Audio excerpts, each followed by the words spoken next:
Welcome back to Part of the People. I'm Estela Martinez, and let's talk about how to protect ourselves in our case. Um, Whether you have an attorney or not, it's important that you protect yourself. One of the easiest and best ways to protect yourself is to protect the case summary, to protect the documents that are being introduced into the case. And I'll tell you why. It's very simple. uh, all these crooks, they're so complacent in what they do that you'd be surprised what you find in your case. They're leaving a paper trail behind. They know it, and they don't care, to be honest, because most people don't look into this. But you're gonna be different. You're gonna look into it. You're gonna make sure to protect that paper trail, and at the end, the way you're gonna fight back is by creating more paper trail for them to trap them in. So right off the bat, I'm gonna tell you the first thing that you all need to do is start looking at your case summary. In case you all don't know how to do this, it's real simple. Most every county should have, I believe, a an online portal that you could access. Now, every county could be different. They might use a different portal, and so you need to look into your county to see what they use as an online portal and how effective it is. Because sometimes I've seen a couple of them that are not very effective, and it's just easier to walk into the courthouse and request these documents in person. If you do that, it's gonna either be um, in the county clerk's office or the district clerk's office, depending on your case. If it's a felony case or a civil case, it's going to be in the district office. Other than that, it's going to be in your county clerk's office. And all you got to do is walk up to the lady in the front, ask her for documents from your particular case, give her your case number, and she'll look it up. The first document you want to get is the case summary. The case summary holds every bit of information that you need to know about your case. It'll give you disposition. It'll give you uh, complainant. It'll give you charges. Everything that you need to know is in the case summary. And every piece of document that gets introduced into your case gets put into the case summary. They run the record of your case. Now, what I'm gonna tell you, I'm gonna recommend is that everybody get a certified copy of the case summary, especially if your case is nearing the end, or a lot of paperwork has been introduced into the case summary. You want to make sure to get a certified copy. You might end up getting multiple throughout your case. I recommend you do it. It costs, at least in Cameron County, I think the cost may vary from county to county, but in Cameron County, it's $5 for the certification plus $1 per page. The case summaries, on average, they're about 5 pages. It might cost you $10, $15. Um, I don't think I've seen any that go up to 20, but it could be possible. It's $5 for the certification plus $1 per page, and it is 100% worth the buy. And the reason for this is because, especially if you plan on fighting the corruption, you're gonna find a lot of things in your case summary, and you want to make sure to protect that case summary. You want to make sure that you know exactly what was put into it and when it was put into it, because once something has been introduced into your case, they cannot take it out of your case unless it is by order of the court. And even at that, it has to be a legal order. Like, if it's something that you could fight to get back on the case, then you should probably do it. Um, these guys are so complacent that they don't even realize that they're putting information in the case that shows um, their complicit nature in this fraud. So you wanna get a certified copy of your case summary, and then you want to look at every individual piece of document that gets introduced into your case, no matter how small, how insignificant you think that piece of document is. You want to look at it, you want to read through it, you want to make sure you understand it fully, and you want to look at every single element in that piece of document. And I will give you an example, very good example, as to why that is important. In my own personal case, I have a piece of document that I just got. Now, initially, getting just a regular copy of it is good enough. I believe they charge $1 per page. But if you find something like this, you definitely want to get a certified copy of that. So it's going to cost you $5 plus $1 per page of each document that you purchase. But that certification is proof that that document existed in your case summary, and that is there. They cannot undo that. No matter how much they try, no matter what they do, they cannot undo the fact that that document existed in your case. In my particular case, it was a super insignificant document that I really did not think I would find anything in. It was the last piece of document that I bought, and I bought it just because I have a hearing coming up, and I believe the hearing that they have in store is, well, I know 100% that it's a sham. They have no legal authority to hold the hearing, but I know, I think I have a feeling of what they're trying to do, and that's basically to shut down every single one of my motions, deny them all, and possibly seal the case or start destroying motions post dismissal. Now, my case was dismissed in October of last year, 2024.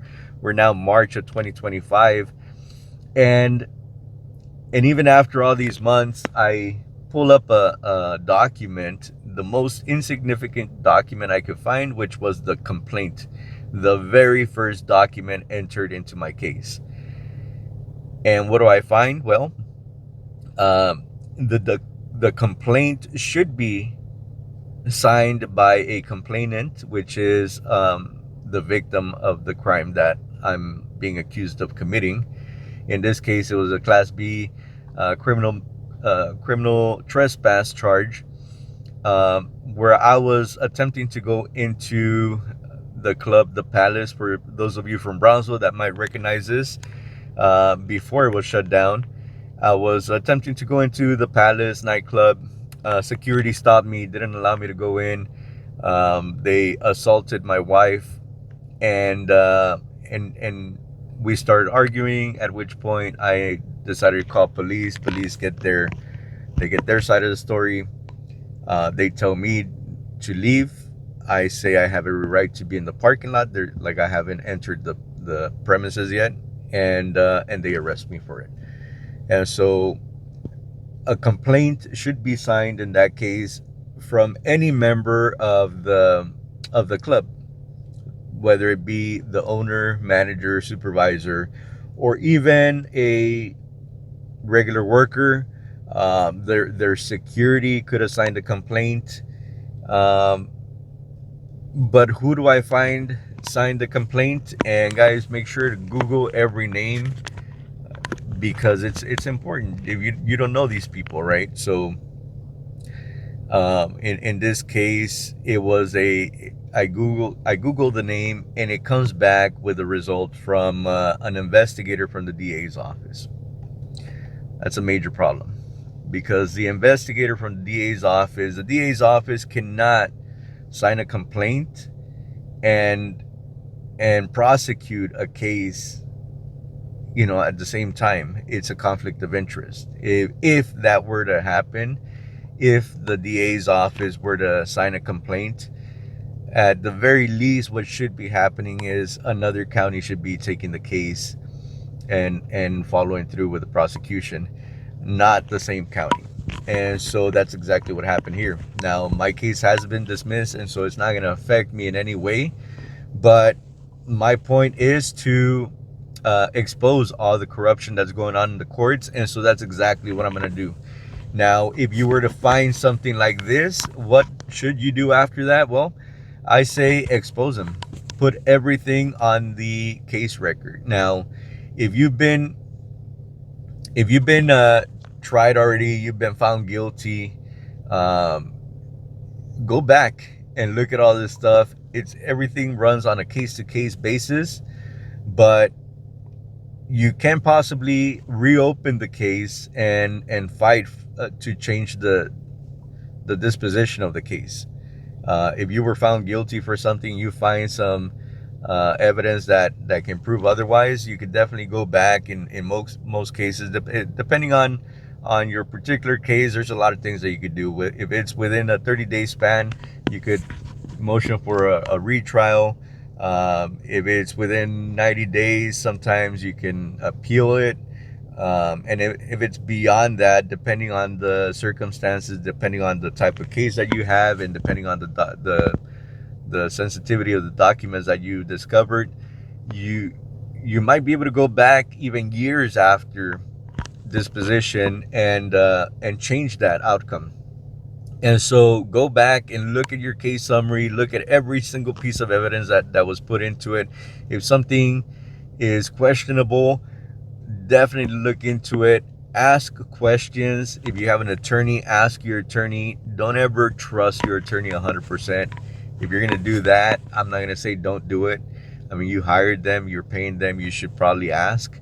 But definitely get a second opinion from another source, not another attorney. Look for another person, such as this channel.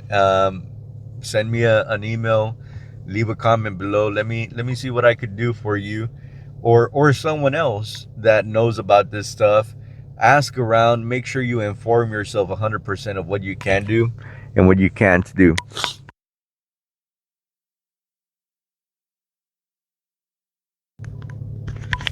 And then once you have that information, we're gonna work on putting it back on the case summary, making sure that it's coming up. All this is public information, guys. Anyone could access any case. All you need is the case number, and they're deathly afraid of exposing themselves on the record. Now, they'll do it subtly. They'll do it in a way that nobody recognizes it, but once you call them out on it and you put it on the case summary, they're going to do everything in their power to try to shut you down. So that's exactly what's happening in my case. After dismissal, I started finding out a lot of things. I already had a motion to sanction the DA's office for ex parte communication on the table before dismissal, and so basically I wanted to add on to that, and that's exactly what I've been doing. Everything that I find in my case, I put it right back into my case. I put a motion stating why I'm doing it and what I expect out of it, and